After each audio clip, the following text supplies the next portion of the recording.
Hello दोस्तों, अस्सलाम वालेकुम। मेरा नाम आतिफुल्लाह है और आप देख रहे हैं हाउ टू स्टार्ट। दोस्तों, आज हमारा टॉपिक है सिस्टम। लेकिन इससे स्टार्ट करने से पहले आपसे गुजारिश है कि आप मेरे चैनल को लाइक करें, सब्सक्राइब करें और इसे लोगों तक शेयर करें। आज हमारा जो टॉपिक है वो सिस्टम के बारे में है। System can be a device, component और a process we transform input signal, और हम इस तरह भी कर सकते हैं any entity that transform input signal and produce a new signal. और system not only transforms the input signal but can also produce completely different signal based on input। System जो है सिर्फ आउटपुट को प्रोड्यूस नहीं करता, यानी input को जो है ट्रांसफॉर्म नहीं करता।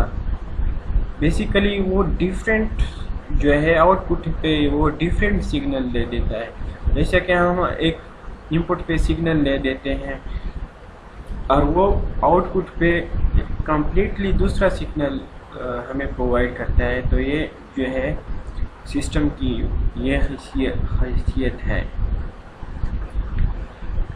Audio and video player is an example of system.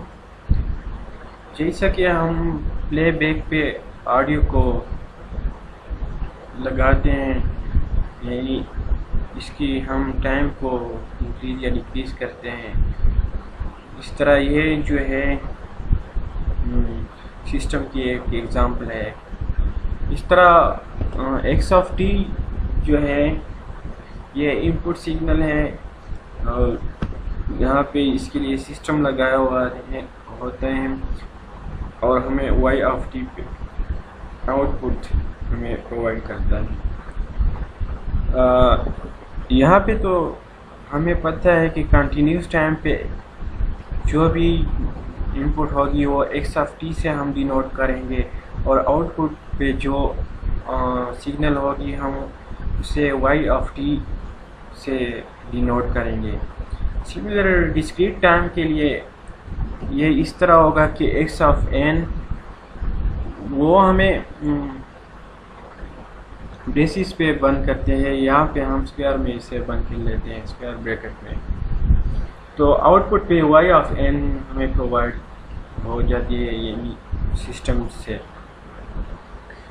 ये पॉसिबल है कि एक्स ऑफ एन मतलब हम डिस्क्रीट टाइम जो सिग्नल है हम इनपुट पे दे देते हैं और आउटपुट पे हमें कंटिन्यूस टाइम वो प्रोवाइड करते हैं। या इस तरह भी हो सकता है कि हम कंटिन्यूस टाइम की सिग्नल एक्स ऑफ टी जो है हम प्रोवाइड करते हैं और आउटपुट पे हमें डिस्क्रीट टाइम यानी वाई ऑफ एन जो है हमें आउटपुट पे दे देता है।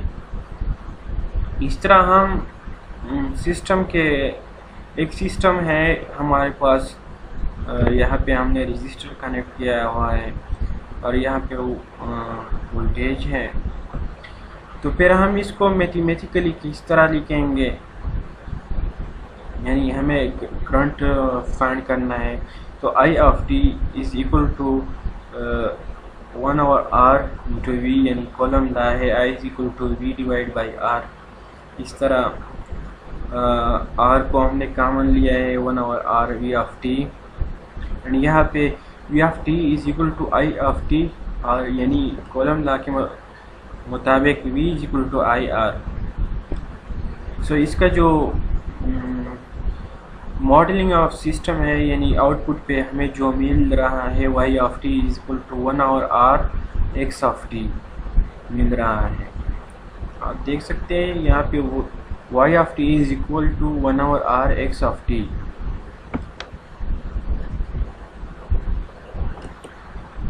इस तरह हमारे पास एक बैंक अकाउंट है, हम इससे फाइंड करना चाहते हैं कि इसके आउटपुट किस तरह आएंगे। यहाँ पे x of n bank account पे तो हम हर टाइम जो है पैसे तो नहीं डिपॉजिट कर सकते हर टाइम, तो इसीलिए हमने इसको डिस्क्रीट लिया है। X of n is equal to हमने करंट डिपॉजिट लिया है, यानी हम एक्स ऑफ एन जो है अभी जो हम डिपॉजिट कर रहे हैं बैंक में, वाई ऑफ एन जो है टोटल बैंक एट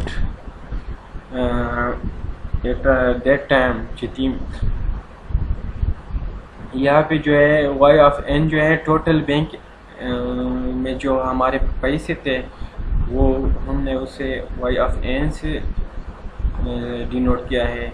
इस तरह y of n is equal to, हम इसे करंट बैलेंस आप फाइंड करना चाहते हैं कि करंट बैलेंस हमारे पास क्या है।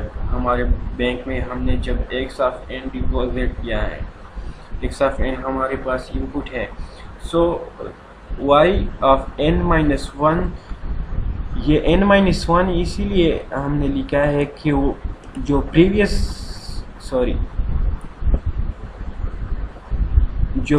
पे हमारे पास जो अकाउंट में हमारे पास जो मनी थे, पैसे थे, ये वो जाहिर करता है। इससे हमने माइनस वन जो है माइनस किया है, प्लस एक्स ऑफ एन जो हमने करंट डिपॉजिट किया है। तो फिर बैंक अकाउंट हम इस तरह जो है मॉडलिंग कर सकते हैं इसकी। अब इंटरकनेक्शन ऑफ सिस्टम इस तरह है, यानी सीरीज़ में हम अगर इसे कनेक्ट कर ले पैरेलल में तो इसकी जो फंक्शन है वो क्या होगी। अब हमने दो सिस्टम को बाय वन पाथ कनेक्ट किया है, यानी हमने इनपुट दिया है एक्स ऑफ टी, आउटपुट पे हमें वाई ऑफ टी मिल रहा है। हमने दो सिस्टम को आपस में कनेक्ट कर लिया। पैरेलल इंटरकनेक्शन इस तरह है कि यानी हमें पता है कि पैरेलल में डिफरेंट वे होते हैं, यानी वो तो हम सर्किट में कर लेते हैं, flow of current different way होते हैं पैरेलल में। यहाँ पे सिस्टम के लिए भी डिफरेंट वे है। हमने दोनों को पैरेलली कंबाइन किया है, इससे हमने आउटपुट लिया है कंबाइनली। तो इस पे हमने पैरेलल कॉम्बिनेशन किए। फीडबैक इंटरकनेक्शन इस तरह है कि हमने इनपुट जो दिया है आउटपुट से एक सिस्टम कनेक्ट किया है, वो रिवर्सली जो है यहाँ पे इनपुट दे देता है। इसे फीडबैक जो है इंटरकनेक्शन कहते हैं कि हम सिस्टम का फीडबैक दिया है। Bank account with 1% interest per month. अब ये कह रहे हैं कि हमने बैंक अकाउंट जो बनाया है इंटरेस्ट पे, जो हमारा बैंक अकाउंट होता है, यही सेविंग अकाउंट होता है, इसकी हम आउटपुट फाइंड करना चाहते हैं। तो यहाँ पे जो है एक सिस्टम वन है, एक का नाम हमने दिया है, एक को सिस्टम टू का, यानी y of N minus one plus x of n. ये जो है प्रीवियस बैलेंस है, ये जो हमने करंट डिपॉजिट किया है, और यहाँ पे जो हम 1% इंटरेस्ट ऐड होता है पर मंथ, उसको हमने ऐड किया है 0 यानी 0.1 y of N minus one. ये जो प्रीवियस जो हमारे पास प्रीवियस बैलेंस था उससे हमने एक माइनस किया है और इसको हमने मल्टीप्लाई किया है बाई 1 से। तो ये हमारे पास bank account with interest per month जो हमें ऐड होता है। इस तरह हमारे पास जो है, एक मिनट,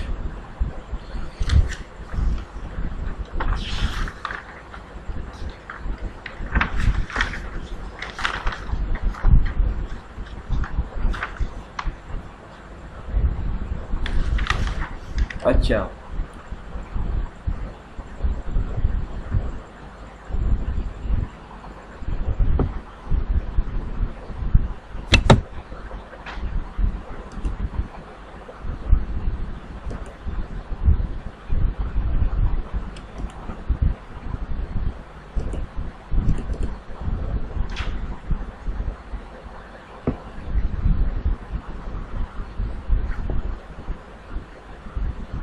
अब हम जो है system with and without memory जो है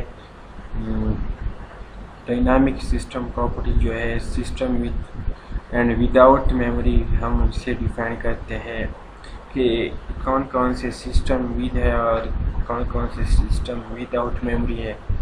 if a system output does depend only on the current value, यानी जब सिस्टम का आउटपुट सिर्फ करंट वैल्यू पे डिपेंड करे and it's is current value of input and it's memory less, यानी ये कह रहा है कि if a system output doesn't depend only on the current value of input it is a memory less. Memory less वो system होता है जो करंट इनपुट वैल्यू पे डिपेंड कर। इन शॉर्टली फॉर एग्जांपल है हम ले लेते हैं y of t is equal to 2x of t। तो y ऑफ 1 जो है अगर हम t इज इक्वल टू 1 ले लेते हैं, y of 1 is equal to 2x of t, y of 2 अगर t हम 2 लेते हैं, y of 2 is equal to 2 into X of T. So ये जो है मेमोरी लेस है, मतलब वो जो इनपुट था सिर्फ करंट पे वो डिपेंड कर रहा है। वहाँ पे अगर हम मेमोरी विद मेमोरी होता है तो फिर वो कनेक्ट होते हैं, यानी जो 1 है उस पर भी वो डिपेंड कर लेते, लेकिन यहाँ पे सिर्फ करंट इनपुट पे वो डिपेंड कर रहे हैं। इस तरह y of t is equal to 2x of t minus 1। अब अगर हम 2 ले लेते हैं, y of 2 is equal to 2x of t minus 1, तो ये 2x ऑफ 1 आ रहा है यहाँ पे। तो यहाँ पे आप देख सकते हैं करंट आउटपुट जो है डिपेंड ऑन पास्ट इनपुट, जो पास्ट इनपुट गुजरा हुआ है ना, यानी 1, वो इस पे भी डिपेंड करता है। सो मेमोरी सिस्टम एक्यूमुलेटर और इसे हम ये जो है मेमोरी सिस्टम है। अब यहाँ पे y of n is equal to summation of k is equal to 0 up to n x of n, ये इसे हम एक्यूमुलेटर या समर कहते हैं। अब आपको बताता चलो एक इम्पोर्टेंट नोट है, यहाँ पे मैंने डिस्कस नहीं की। y of 1 is equal to x of 0, x of 1, x of 2। If this input is my current output, then x of 1 is current input। अगर ये जो है हमारा करंट आउटपुट है तो x of 1 जो है हमारा करंट इनपुट है। इस तरह x of 2 is a future input, ये जो है x of 2 जो है ये फ्यूचर यानी इसके बाद आने वाला है इनपुट है, और वो x of 0 जो है वो पास्ट जो है इनपुट है या प्रीवियस इनपुट है। Same if x of 3 is equal to x of, ये पास्ट जो है ना, x of 4 जो है पास्ट है। इस तरह y of 5 जो है अगर हमारा आउटपुट है करंट आउटपुट है तो हमारा करंट इनपुट जो है x of 5 है, जो कि वो करंट है। इससे जो पास्ट है वो यानी इससे जो गुजरे हुए हैं वो x of 4 है या x of 3 है, ये पास्ट है। इसके y of 5 के यानी x of 5 के बाद आने वाली जो है वो फ्यूचर है। Concept of memory is a system suggest or show string past input and output value. Some memory system may be storing future value of inputs and outputs. The system also does exist.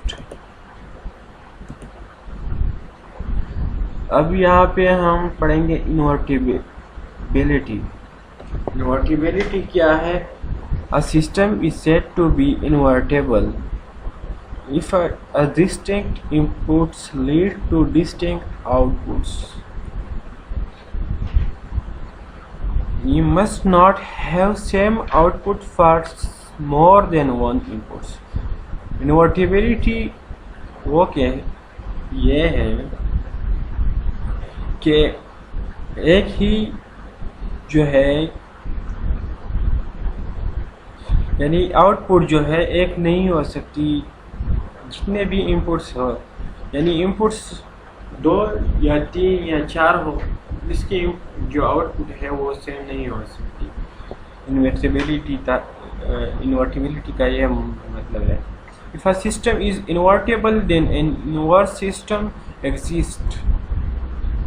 अगर system invertible है तो फिर इसका जाहिर बात है कि इसका इनवर्स सिस्टम भी एग्जिस्ट होगा.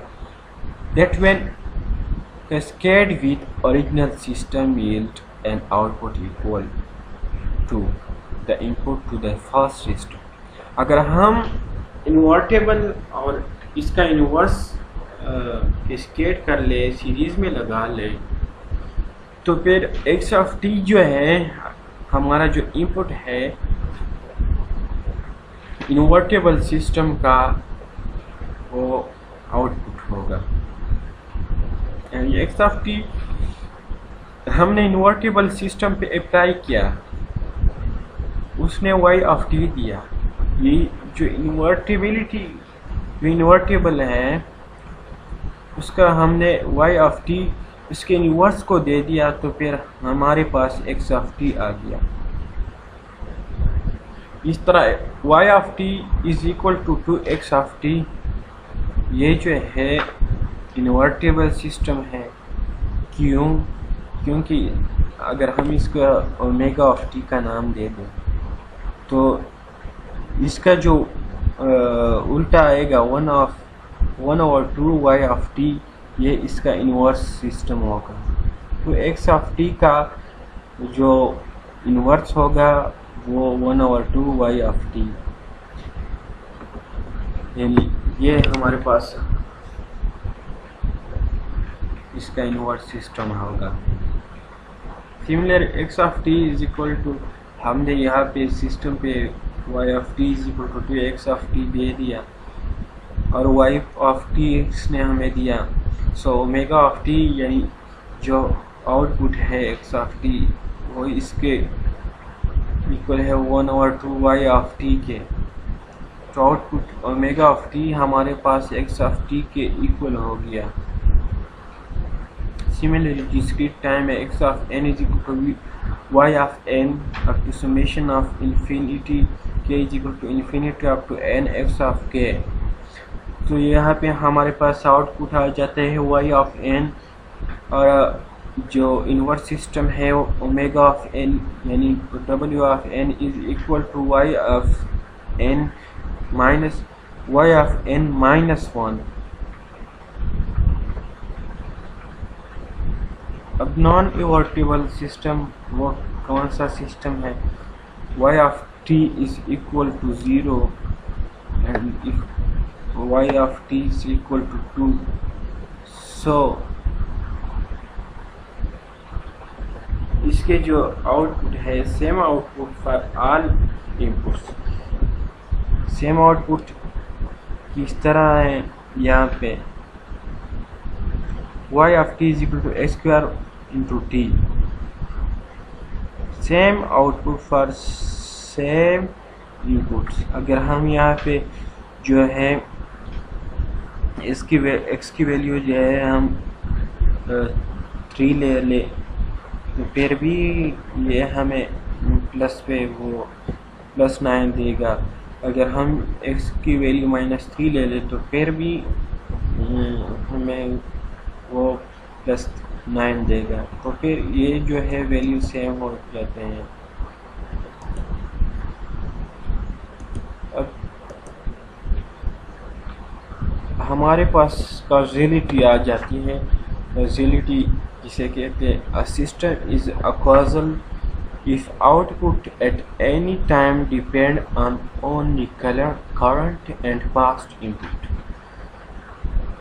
कॉजेलिटी हम इस तरह डिफाइन करते हैं कि a system is a causal if output at any time depend on only current and past input। causal system वो सिस्टम होता है जो कि आउटपुट डिपेंड करता है जो हमारे पास जो करंट जो है इनपुट हो और जो पास्ट इनपुट हो उस पर वो डिपेंड करता है। अगर पास्ट इनपुट और करंट जो है करंट इनपुट पे डिपेंड करे तो वो काजल सिस्टम होता है। जैसा कि y of t is equal to x of t, y of t is equal to 2x of t। all memory less system are causal। जो मेमोरी लेस सिस्टम है यानी जो स्टोरिंग नहीं कर सकते वो काजल सिस्टम है। यहाँ पे हमारे पास y of t is equal to 2x of t minus 1, ये काजल सिस्टम है। क्यों? अगर हम t की वैल्यू 1 लेते हैं 2x ऑफ t 1 माइनस 1, तो फिर ये काजल नहीं हुआ ना। ये जो है काजल सिस्टम जो है वो करंट इनपुट और पास्ट इनपुट पे डिपेंड करता है। सो अगर हमारे पास ये वैल्यू नहीं आ रही ना तो फिर ये काजल सिस्टम नहीं है। और y of t is equal to x of t plus 1, अगर हम t की वैल्यू 1 ले लेते हैं ना तो फिर x of t is equal to x of 2 के इक्वल हो जाएगा। अगर हम y of 1 is equal to x of 1 plus 1 ले लेते हैं तो फिर ये दोनों जो है फ्यूचर पे डिपेंड कर रहे हैं, तो इसीलिए ये नॉन काजल है। Similarly y of t is equal to x of minus t, ये आप खुद कर ले, आपका ये एग्जांपल है। y of 1 is equal to x of minus 1, ये जो है फ्यूचर मतलब पास्ट पे डिपेंड कर रहा है। सो ये जो है काजल है। y of 2 is equal to x of minus 2, मतलब ये जो है ये नॉन काजल है, सॉरी।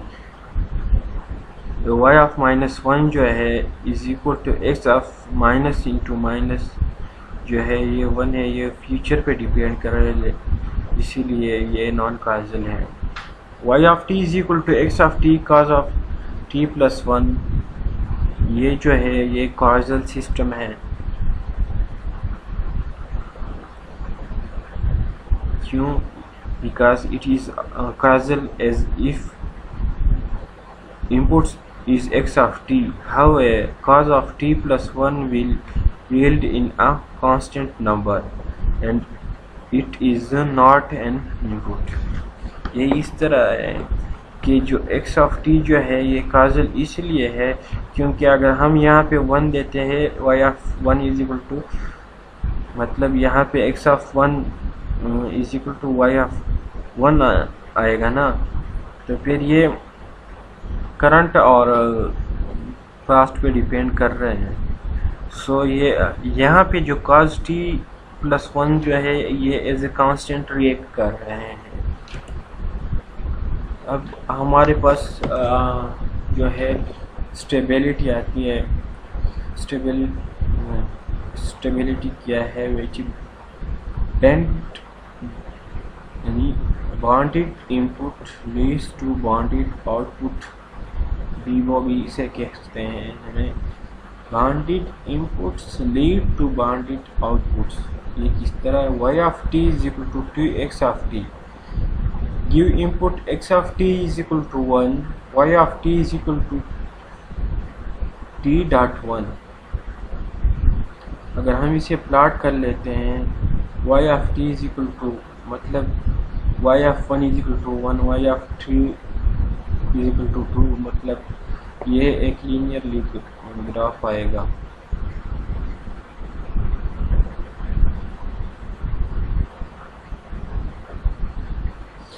अब यहाँ पे हमारे पास इम्पोर्टेंट नोट है, a signal present or defined for all values of independent variable from minus infinity to plus infinity but has finite amplitude या amplitude is a banded signal।